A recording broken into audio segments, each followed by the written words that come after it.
I just feel like I've been around the block, ripping up fantasy stock, working around the clock. Look at the view from the top.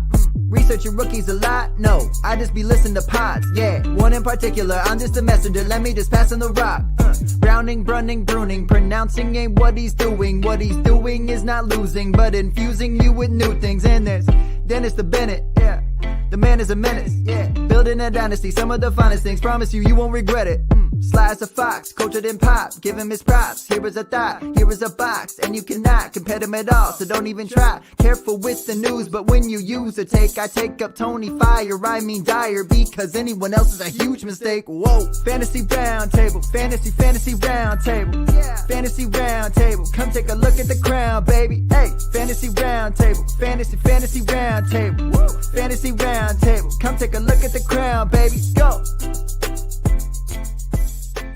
What's going on, everybody? Welcome to another episode of the Fantasy Football Roundtable podcast, brought to you by the Pigskin Podcast Network. You can find them at PigskinPodNet on Twitter, or you can search the hashtag TPPN.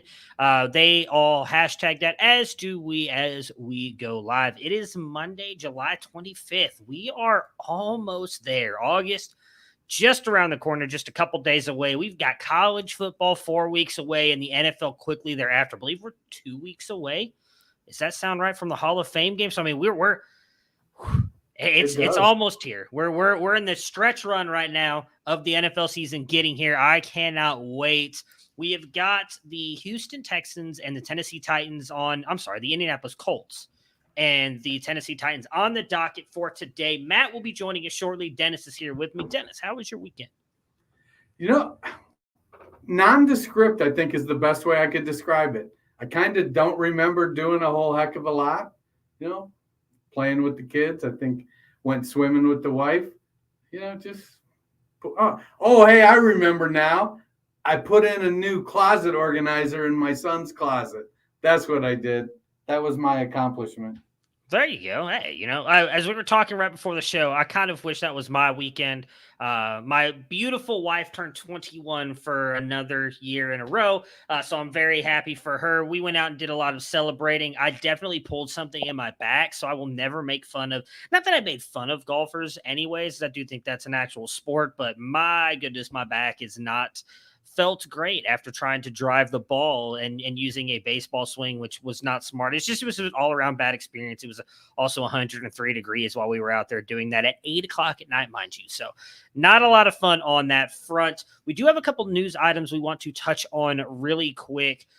And I wanted to start with the John Mechie one. Obviously, this came out a couple days ago, but we have not been live since then. He was diagnosed with I want to say a rare form of leukemia, but what it does is basically, if he gets a cut or gets any kind of bruise or anything like that, his body can't stop the bleeding, which is why he cannot play this year. Is very big, obviously, especially with the sport that with them playing football, how big of a deal that is. But it does have a 90% recover rate. So obviously prayers up to him and his family. Cancer sucks. I'm going to cuss everybody. So just fuck cancer. Pretty sure everybody feels that exact same way.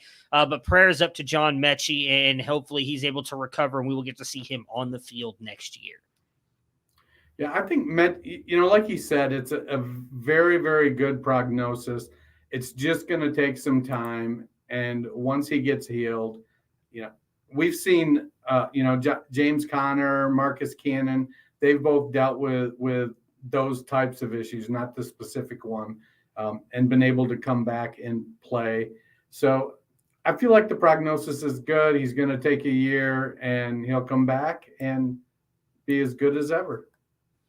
Yeah, we'll talk more about him on Friday, how this may affect his dynasty value, if you feel it does, as we will be talking about the Texans on Friday. But did just want to address that right off the rip, that we are thinking about him and are, we will have him and his family in our prayers. The Bucs signed Kyle Rudolph. I think this is more just an insurance policy for if Gronk does for sure stay retired. It doesn't really move the needle for me in any major way. Does it do anything for you, Dennis? Well, I think Florio said today that Kyle Rudolph is supposed to get all the Gronk work. I feel I honestly, I feel like Cameron Brate's a better tight end than Kyle Rudolph at this point. Yeah, I did look back to see sort of how Rudolph had been over the years. I mean, he's going into his 10th year, I think, now. But he was a tight end 2 one year. He had like tight end 2, tight end 7, tight end 8. He had some really good years, buoyed by touchdowns because, I mean, the dude's 6'7".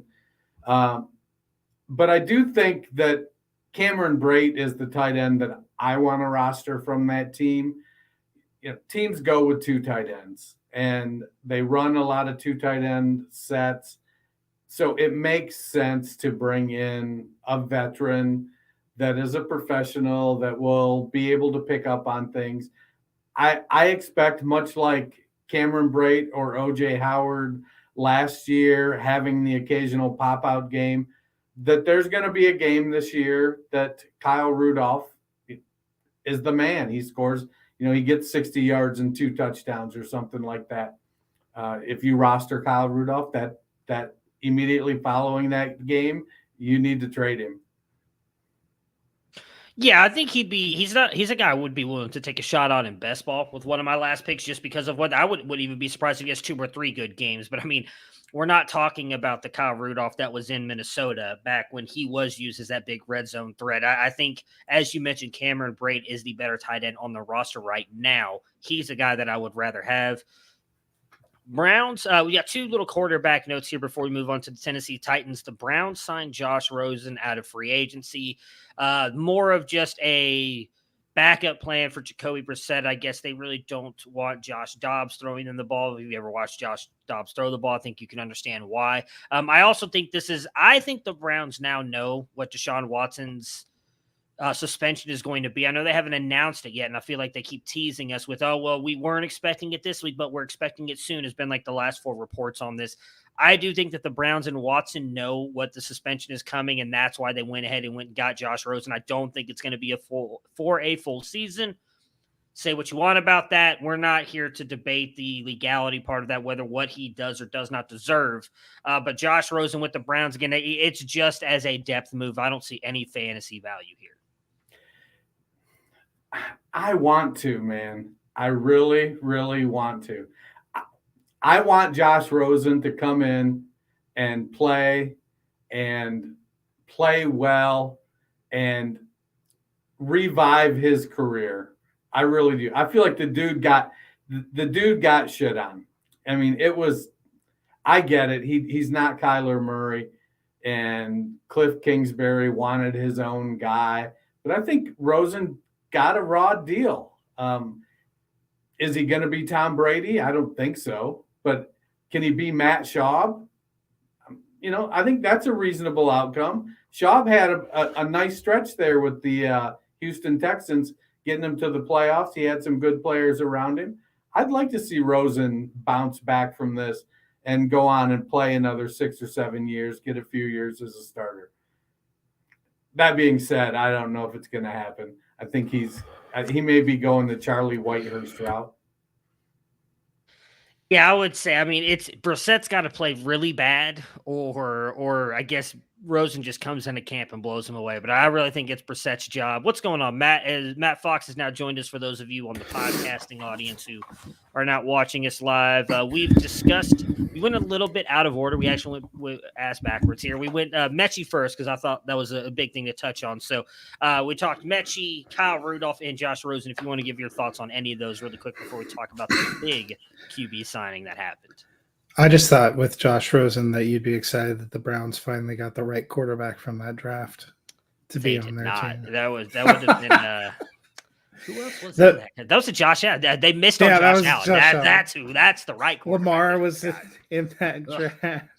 You could have had Sam Darnold. The Mechie news was sad. I think we'll probably talk about that more on Friday when we get to the Texans. That felt like a bummer. Yeah. We all kind of talked to, prayers up to him and his family. We'll definitely talk more about that on Friday. So the big news coming down, Kyler Murray gets his deal in Arizona after, let's just be honest, a lot of very weird stuff going on with him, removing social media stuff, complaining. Cliff Kingsbury on his way out the door. Now he's back.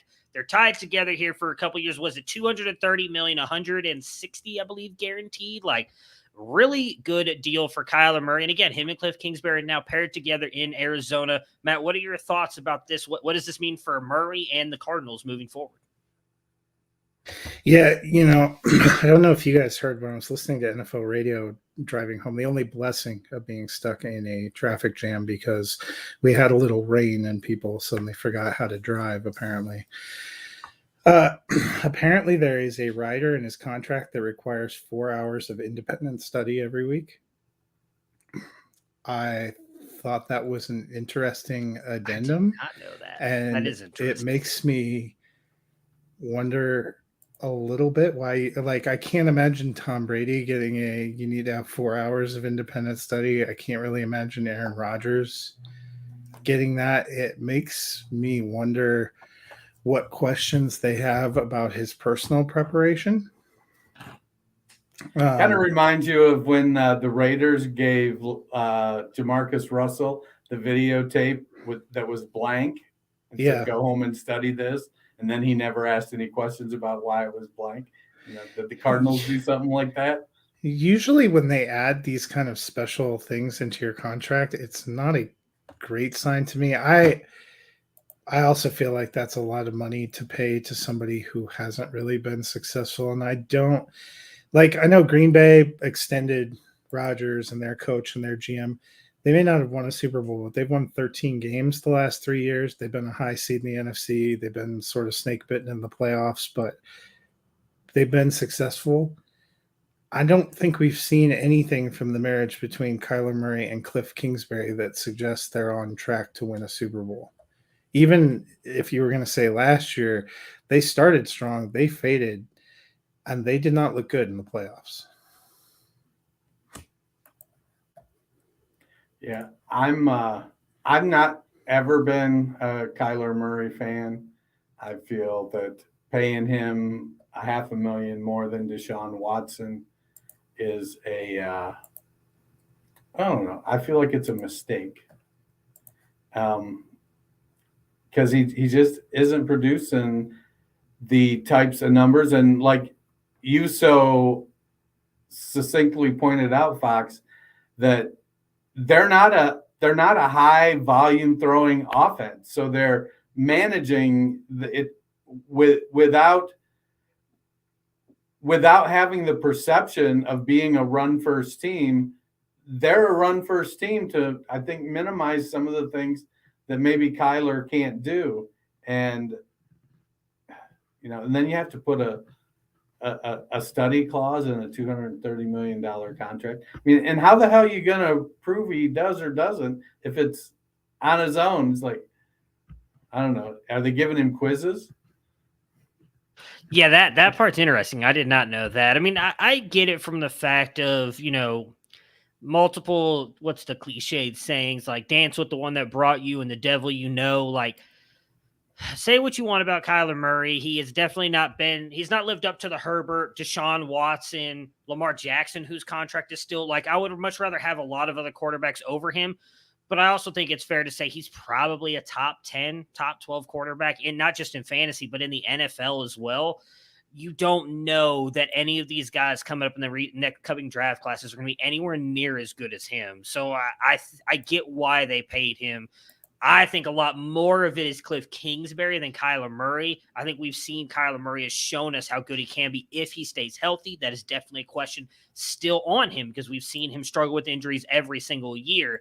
But I think he is a really good quarterback. I agree, though. I don't know that I'd pay him more than Deshaun Watson. That does seem a little insane to me. But that's also kind of the way the trend always goes in the NFL, right? It's the next guy always gets more and more money if you're in that same grouping.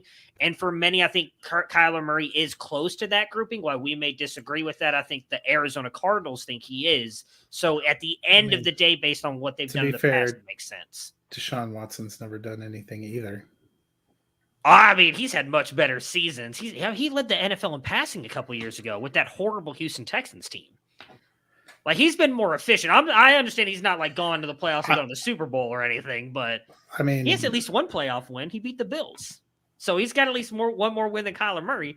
I mean, him and Baker Mayfield have the same amount of playoff wins. Pay Baker Mayfield. That's what I took away from this conversation. I'm just kidding. Baker Mayfield would just like to be on a team that has a chance of. Did you? So, real quick, they unveiled those new Panthers like all blacks. Did you guys see the NFL memes post?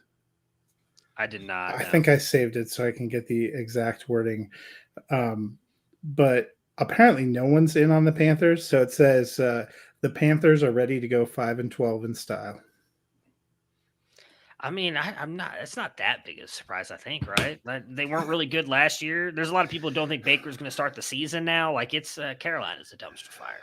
They're just finding any reason they can to get rid of Matt Rule. Speaking of teams that were not dumpster fires last year, as much as I thought they were going to be, Tennessee, who I believe I picked to finish second to last in the division last year, finished with a 12-5 record and lost in the divisional round. Their key departures: A.J. Brown traded to the Eagles, Julio Jones, Donta Foreman, who goes to the Panthers. Julio Jones still a free agent. Roger Saffold to the Bills, and Anthony Firkser to the Falcons. Their key additions, they bring over Robert Woods and Austin Hooper, and they draft Treylon Burks, Malik Willis, and Hassan Haskins in the draft. Dennis, the Titans turned their receiving core over completely. What do you expect from Woods, Burks, and Hooper? Derrick Henry's back, so I expect from Woods, Burks, and Hooper to make the occasional play while Derrick Henry carries the ball until he falls apart again. Yeah, Burks is right now, to me, he's shaping up to be kind of an enigma. He made plays in college, but now we're having all of this talk about, he's got asthma, and then his college coach comes out and saying, yeah, he doesn't have asthma. He has a tendency to come to camp out of shape, and he works his way into shape. And while that may be great when you're young and able to do it pretty quickly, as you get older, that becomes less and less a viable strategy. So maybe Burks is in for a shorter career. He could go the way of Kelvin Benjamin, maybe. Robert Woods is who he is at this point. We know who Woods is. He's a competent receiver, good speed, not great speed, really good route runner. It wouldn't surprise me if Woods had 110 targets and led the Titans in receiving this year. Hooper's a competent two-way tight end. He's going to be where he's supposed to be, do what he's supposed to do. Not super athletic, but he's a good tight end. But I think that team is going to be built around Derrick Henry, and then Hassan Haskins is the understudy. They'll throw in some other backs occasionally to do a little bit of pass catching because they're better at it, Dontrell Hilliard and whatnot. But this is going to be a run-first team, and until Derrick Henry can't run anymore, and then Mike Vrabel will take a look around and see what he can do to piece it together for the rest of the season. The Titans just feel like they have sort of a bad energy on offense. I was trying to be more subtle about it. Well, but I think that's a factor. Like, Ryan Tannehill is no one's favorite quarterback, but he was quarterback 12 last year. And let's be honest, he was doing it ostensibly with smoke and mirrors and pulling plays out of his backside for a lot of that season, because A.J. Brown was hurt a lot. Josh Reynolds flamed out so bad that he ended up having a meaningful season in Detroit. And Julio Jones was a non-factor. They got no production from the tight end. Derrick Henry missed a bunch of games.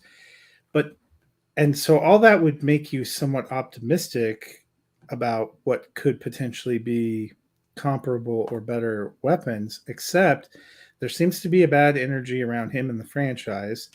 I wonder how much Malik Willis is going to be a distraction. I wonder at times, if they don't have great success, if they're going to want to see what they have in Malik Willis, because it seems like no matter what, this feels like the end for Ryan Tannehill here.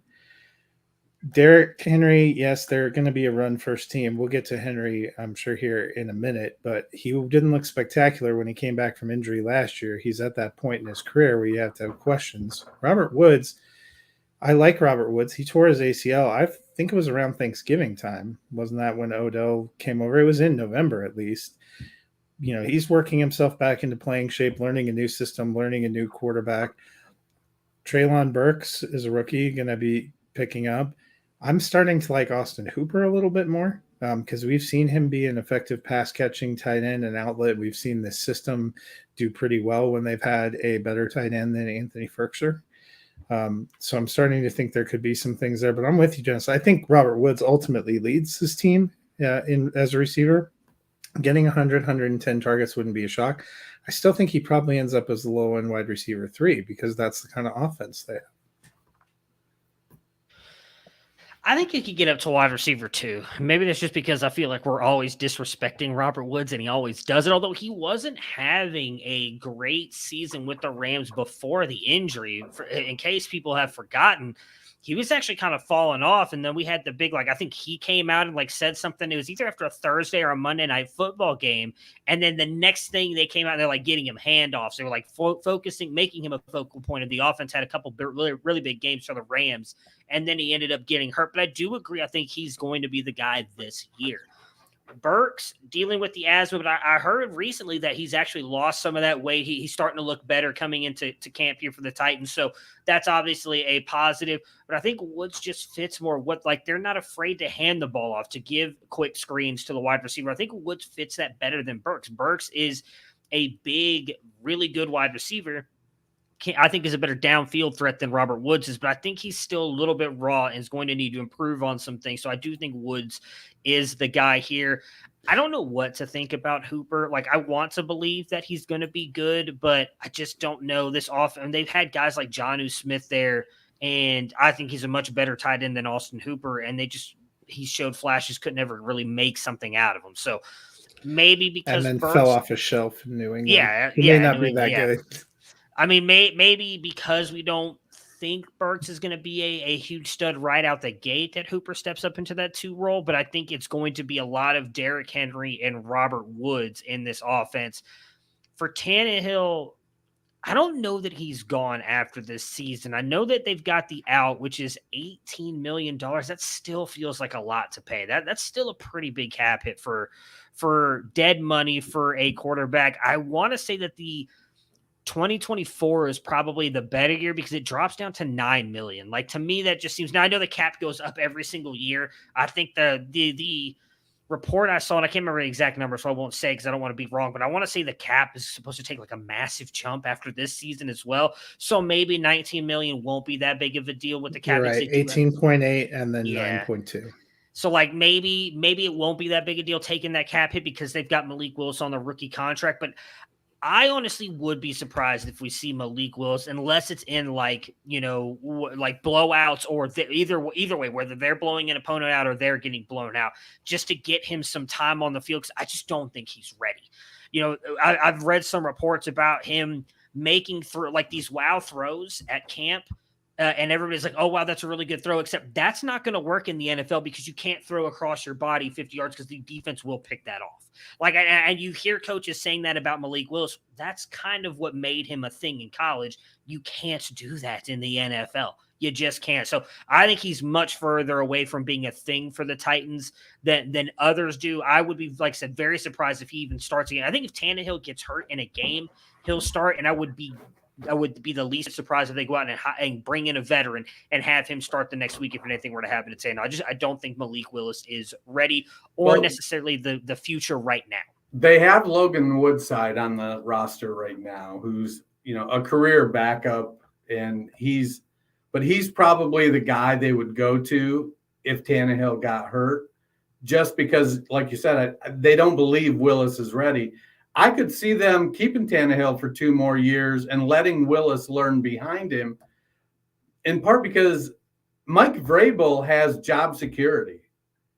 He's in a spot where he can take 2 to 3 years to develop Malik Willis and put him in a position to succeed.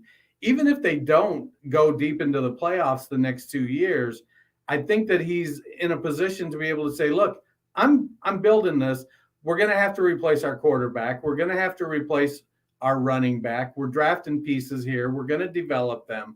right now, if I'm in I'm doing a redraft, we got Robert Woods going at wide receiver 46 and Treylon Burks going at wide receiver 29. One of those two is a big, big value, and it's not Treylon Burks. I mean, I would wait and take Woods because they're likely to have very similar point totals in production, with Woods probably being the slight favorite to lead the team. I mean, they want to get they didn't just bring Burks in there for the heck of it. They brought him in to replace A.J. Brown, even though his skill set is a little bit different than what Brown's was. But Woods is the value at that price. That's where A.J. Brown really thrived because he was insanely efficient.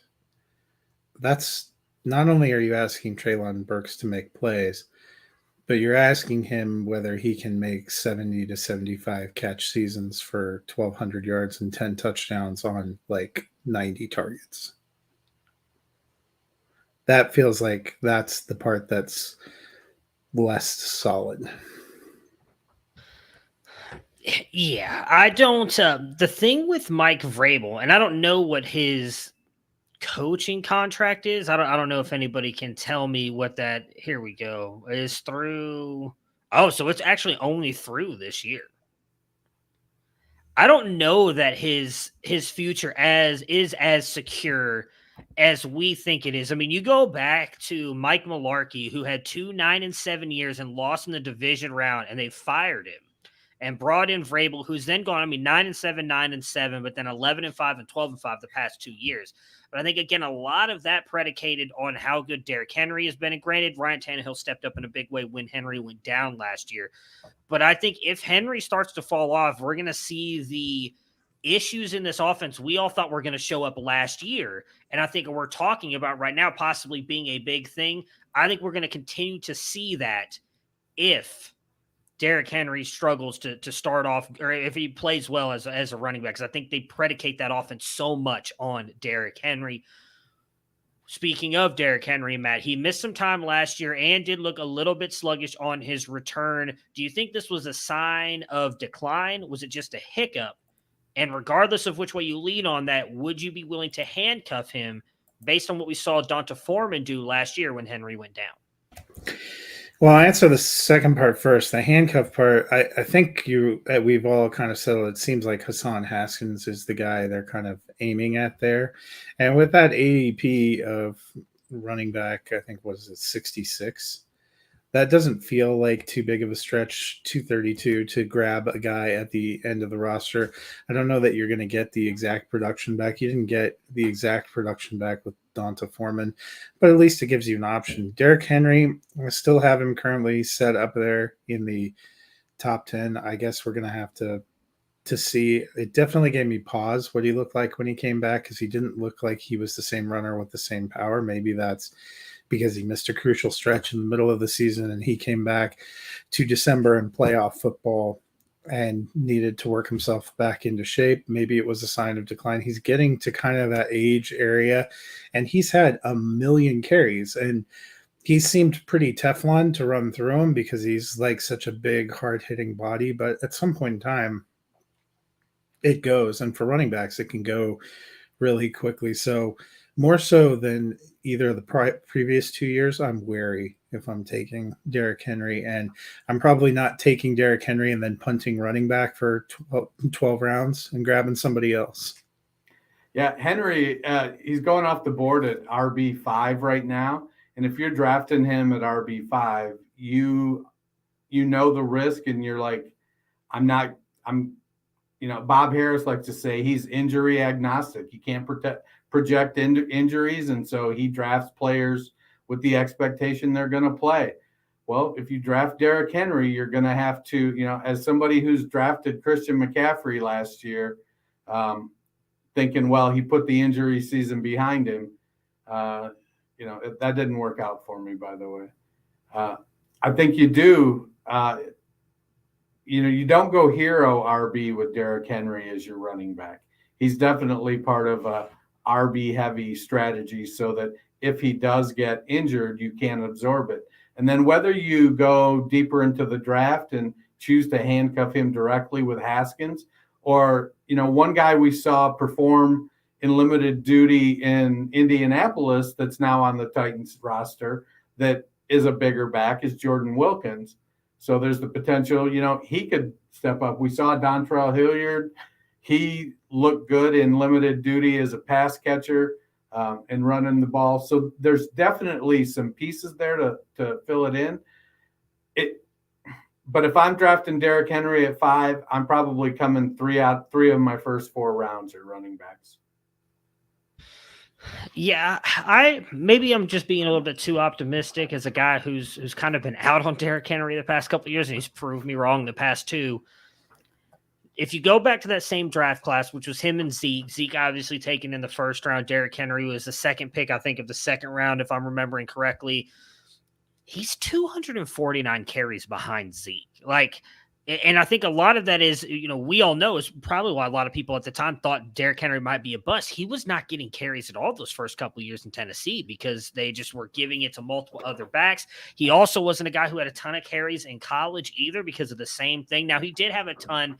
I don't remember the exact stats, but if you go look up his high school career, it's absolutely ridiculous what that man did.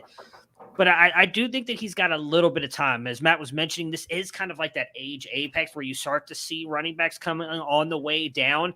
I think Henry may have a year or 2 left because in 249, that is what he's been at, almost what he's been averaging the past couple of years. So he's almost a year behind what like a Zeke Elliott is. But what worries me is he's had the multiple foot injuries.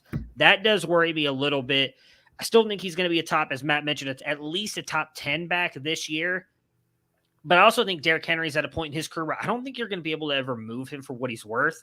So at this point, if you roster him in dynasty leagues, you're probably just holding on to him until he's done. I don't think you're going to be able to get what you feel at least is the value for Henry.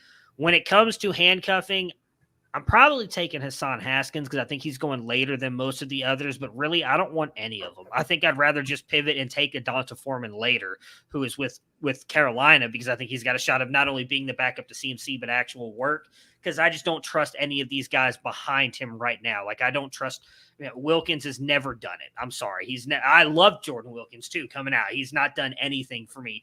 Julius Chestnut, Dontrell Hilliard, his Desmond. Yeah, he had some really good games for the Cleveland Browns, but I don't know that he's a guy that can hold up as the lead back there. I think it would be very much a committee if Derrick Henry were to get hurt. How do we feel about their over-under this year? They're sitting at 9 wins. Again, they finished with 12 last year. Dennis, the Titans, again, AFC's top seed, which is still insane to me to say that they were the top seed in 2021. Do you have them with the over-under? And if you have them with the over, do you have them making the playoffs? So it's another situation where this is a really good number because you have to, it's like Mortal Kombat. It's choose your fighter. Am I going to choose that regardless of what happens, I believe Mike Vrabel is going to pull at least 10 wins out of this team. And if Derrick Henry stays healthy, it's going to be a fairly easy 10 wins. Or am I going to choose that it's Vrabel is a lame duck coach with an inexperienced receiving core and an injury-prone running back, and if he coaches them to 8 wins, it'll be considered a great coaching job just because of where this team is. I'm going to choose that he pulls 10 wins out of them. I'm going to take the over. Well, as Dennis said, it is a great number. I guess I didn't realize till you're reading off his record. He's never had a losing record. He hasn't, yeah. And actually, I'm pretty sure he's been in the playoffs every single year as well. It's insane to say that. He may be on his last year, but it's not like he's really sweating getting a deal done. He's like, I'm going to get a deal. He goes, I think he's sitting there going, look, from what I've done here, if you guys don't sign me, trust me, somebody's going to. Oh, yeah, I have no doubt if he doesn't stay in Tennessee that he'll get a job somewhere. But again, we saw Mike Mularkey had multiple really good seasons with Tennessee, and then they just let him go after getting to the division round. It's not like he had bad teams. He built that team back up. They were 3-12 for 2 years before he built him back up to a playoff team, and then they fire him and bring Mike Vrabel in. So you're right. He may have he may have job security because of what he's done, because he's continually won. And we have seen that that's very rare in the NFL. I just wouldn't be surprised with the decisions Tennessee's made in the past to just be like, nah, you're gone. We're bringing somebody else in. And he's looking for a new job. So he's never had a losing season until now. I'm going under. I think they win 8 games. It was dramatic for Matt. Yeah. It was. It was like, oh my God. I want to take the under because of the same stuff I said last year. I just don't think this is a good team. But that division is so god-awful. Well, but so the AFC as a whole has gotten a lot better. And again, I don't think Tennessee is a terrible team, but I don't think they got better. And that's what I find a little bit concerning. I was trying to pull up their schedule really quick. It's like, I really realistically think they've got like 4 wins on the schedule with Houston and Jacksonville. Like, I think they could easily win. I mean, they I'm get not the certain Giants. they sweep all their division. I don't think had trouble. But they get the Giants, the Commanders. We already just mentioned the Texans. I mean, that's watch Carson Wentz come in. Oh and just man, you might be right. So obviously they've got their division games, which is I think that they could easily sweep the Jags and the Texans, Colts, even if you say they split it, right? Then here are their other teams that they play. The Giants could be a fairly easy win. The Raiders, that's an interesting one. I don't know which way it would go. Commanders, I think that's an easy win for them. The Commanders. But that's it. Cowboys, Chargers, Eagles, Bengals, Packers, Broncos, Chiefs, Raiders. They'll win one of those games Bills. You don't expect, but they'll also lose one of those games. Under. I am with Matt now. I was not going to do this. I am with you. Like, welcome to the dark side. I don't think they're beating any of those good teams. The Packers, Broncos, Chiefs, Chargers, Bills. I mean, that's 5 losses, in my opinion, right there. I'm still not convinced that if they don't start to struggle that they take a look at Malik Willis. I do. It would be so bad. I think it would be very dumb on them. I'm not saying it would be successful. I'm just sitting in a house in Texas. I'm no NFL coach. I would not let Malik Willis touch the field. Just my opinion. Speaking of a team that does not have a quarterback controversy on their hands, the Indianapolis Colts, who finished 9-8 last year, second in the AFC South, just missing out on the playoffs. Their key departures: Carson Wentz goes to the Washington Commanders, Zach Pascal to the Eagles, T.Y. Hilton still a free agent, Jack Doyle retires, and Marlon Mack moves on to the Texans. They trade for Matt Ryan from the Atlanta Falcons. They bring in Nick Foles to back him up. They get the GOAT, Phillip Lindsay, and they bring in Stephon Gilmore at cornerback, drafting Alec Pierce, the wide receiver out of Cincinnati, and the tight end phenom Jelani Woods in the draft. Matt Ryan comes from Indianapolis, which is great news for Michael Pittman, right? It is indeed. I think the rest of their receiving core, I think NFL Network put it the best this morning. They bet a lot that their rookie is going to come through and that Paris Campbell is going to stay healthy. But Michael Pittman, we talked about it before. Matt Ryan has produced a wide receiver 1 in pretty much all of his seasons. Pittman is a guy that I think is really poised to step up and to be a big beneficiary there. He's going as wide receiver 16. I think he finishes in the top 10. So I like that value and that ADP too. I think Matt Ryan's going to be a good fit. Now we've seen a couple of years worth of veteran quarterbacks come in and it hasn't worked out quite as swimmingly as we hoped, but I think Matt Ryan's still got enough left and is enough of a quality passer, probably a better passer than he gets credit for sometimes with Atlanta, that he's going to make the most out of there.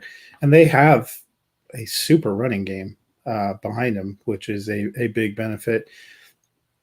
They've worked on their offensive line. Hopefully it's still in good shape. They still have some great pieces. They still have a couple of questions. I know they're betting that was Bernard Raymond that they drafted, that he can be a starting tackle for them. So hopefully that works out for all of us that have a deep love for Jonathan Taylor. But I'm excited for Michael Pittman this season.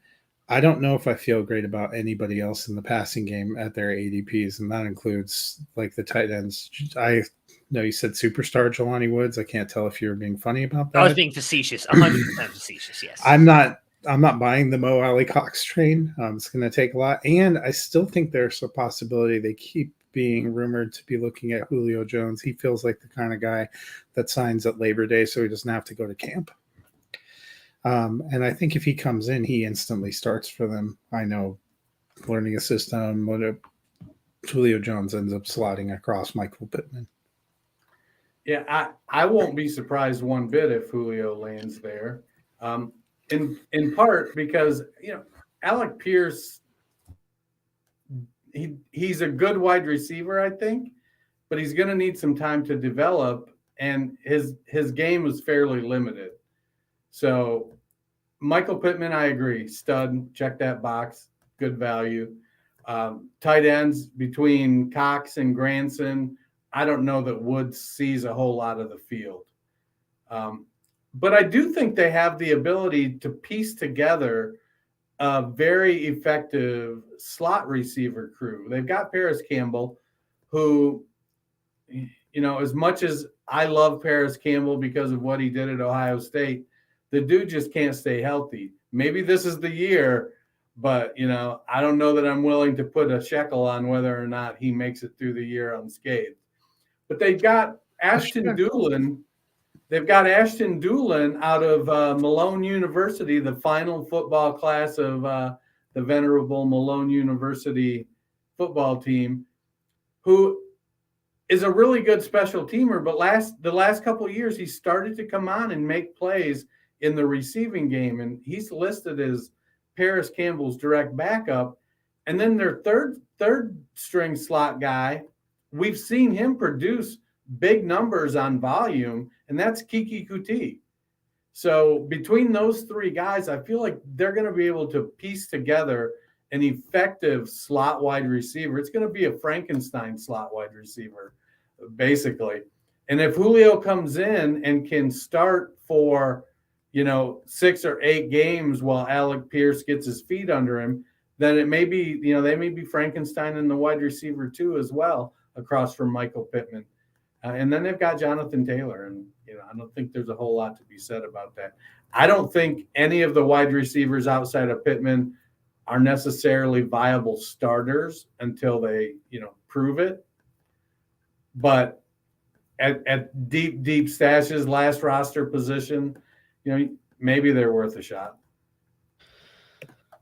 Yeah, I am all in on Pittman as well. Even when Julio Jones was injured, Matt Ryan was able to buoy up a top 12 wide receiver in fantasy. I do think with the rumors of Julio, I'll save that for a minute. I think Julio's done. This may be a hot take. I actually think Alec Pierce at this point in their careers is better than Julio Jones. I think talent-wise, yes, I agree. Yeah. If Julio Jones is on that team, I would not be surprised if Alec Pierce outproduces him. I think Alec Pierce is actually a very good wide receiver. Look at what he was able to do with Desmond Ridder, who, not the same team. Sorry, I was thinking of Matt Ryan with the Atlanta Falcons.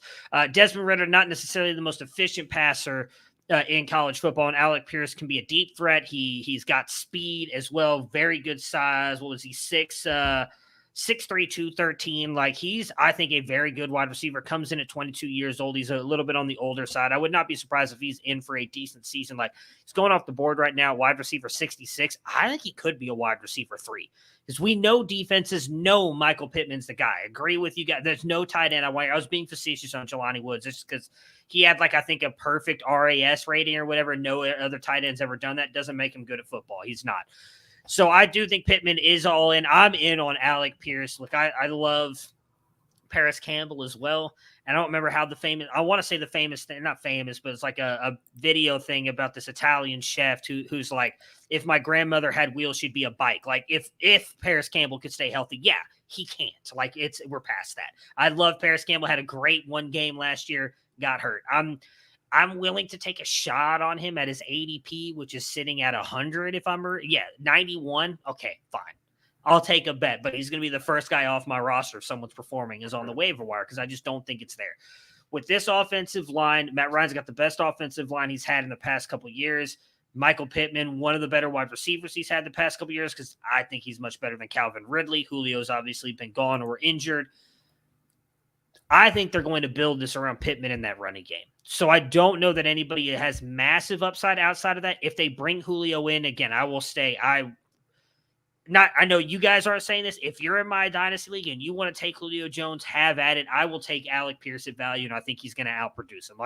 Maybe I'm just too all in on Alec Pierce, but he's a guy that I really like. I think a lot of people shit on him because of what he did at Cincinnati. You're right, he didn't have to play the best teams, but if you look at that Alabama game, you go watch that all 22, and Dynasty Nerds Film Room might have it. You go watch that playoff game. He's getting open against some of the best cornerbacks in the nation against Alabama. Desmond Ridder just can't get him the ball.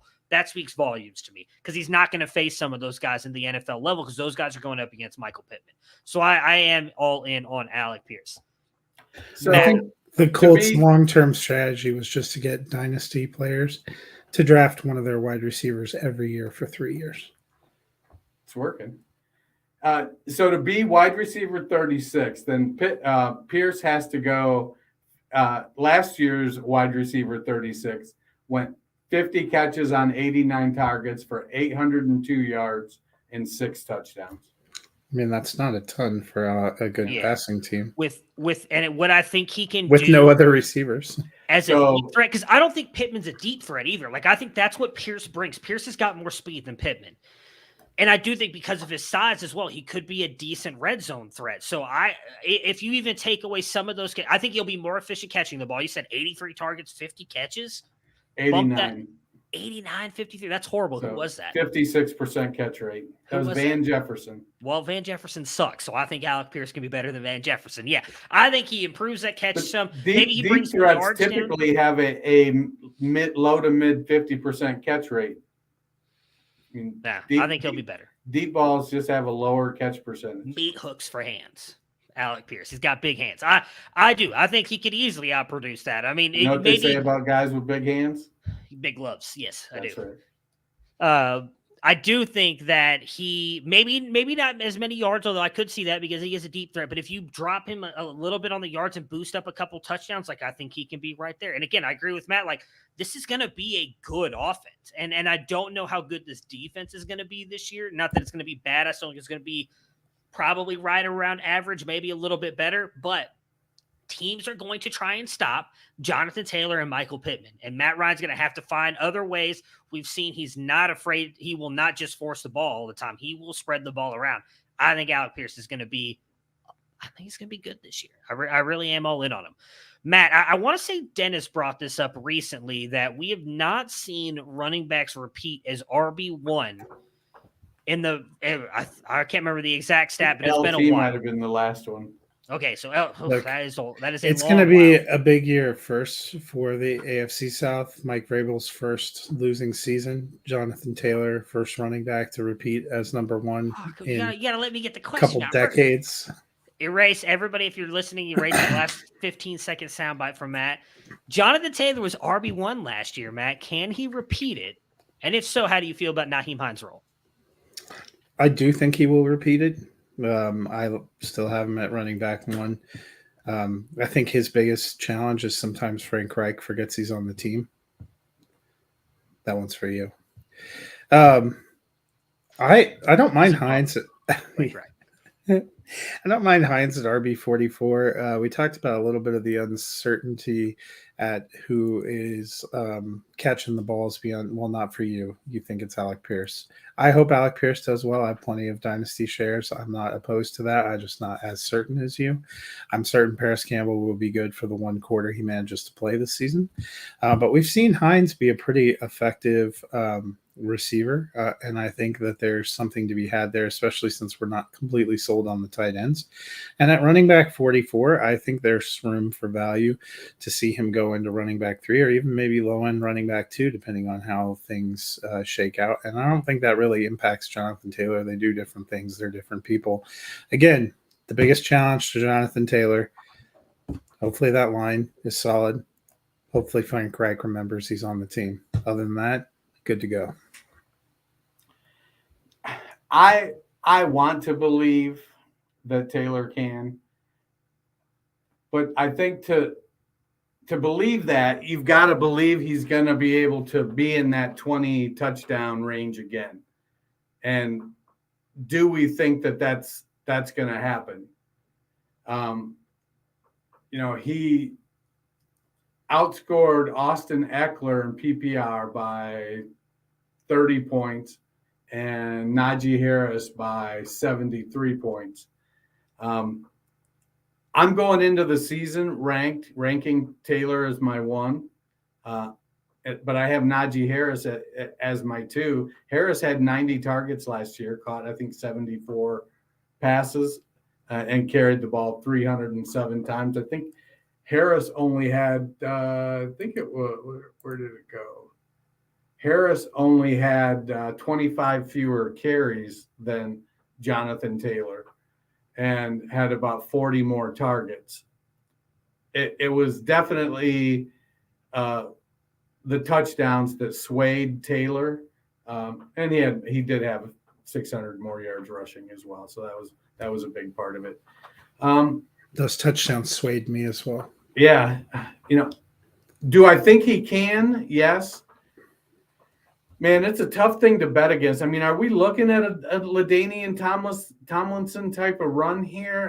Are we ready to push the chips into the middle of the table and say, I mean, the one thing Tomlinson had, I think that Taylor doesn't, is Tomlinson had quarterback security. He didn't have a new quarterback every year he played.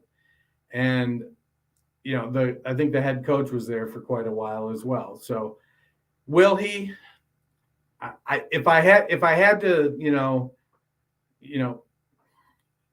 I'm going to say yes. I'm going to go 51-49.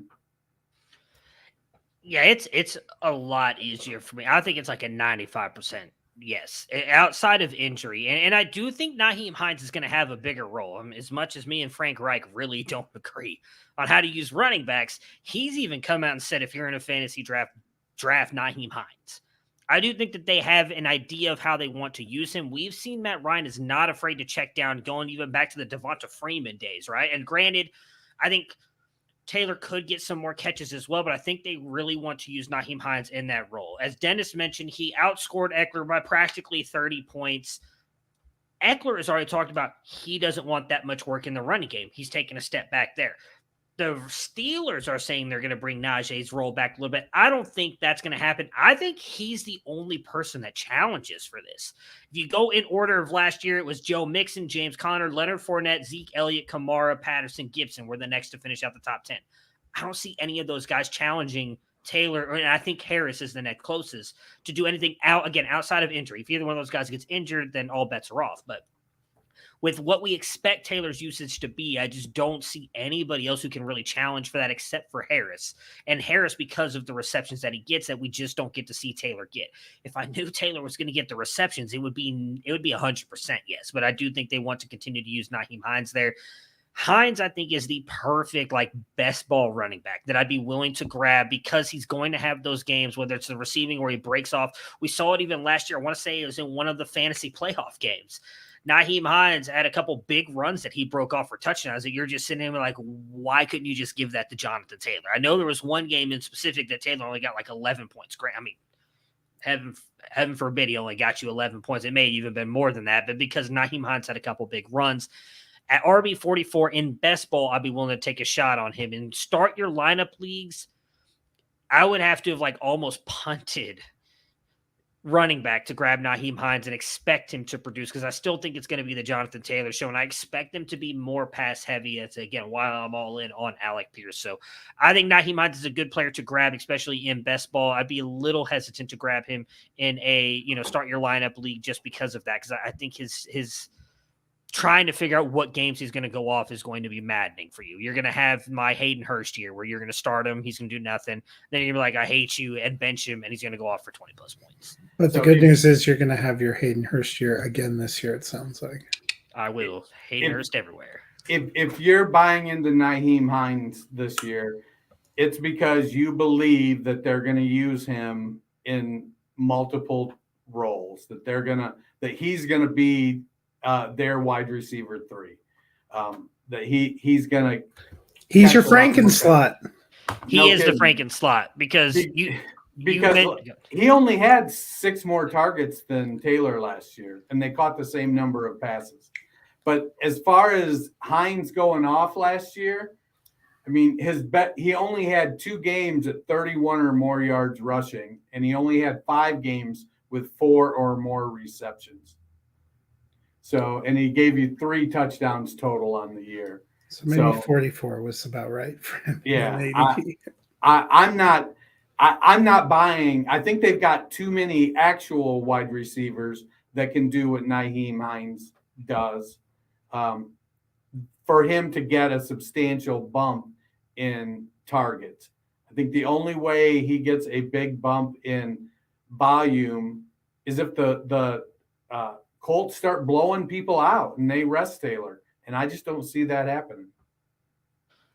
I still think that they could do that to begin with. We've seen Frank Reich has done it. And the fact that he's come out and is talking up Nyheim Hines the way that he has been makes me curious as to what they're going to do with Taylor. Now, I don't think it's going to be a 51-49 split. I still think it's going to be probably closer to 70-30, but Frank Reich really just likes to piss people off.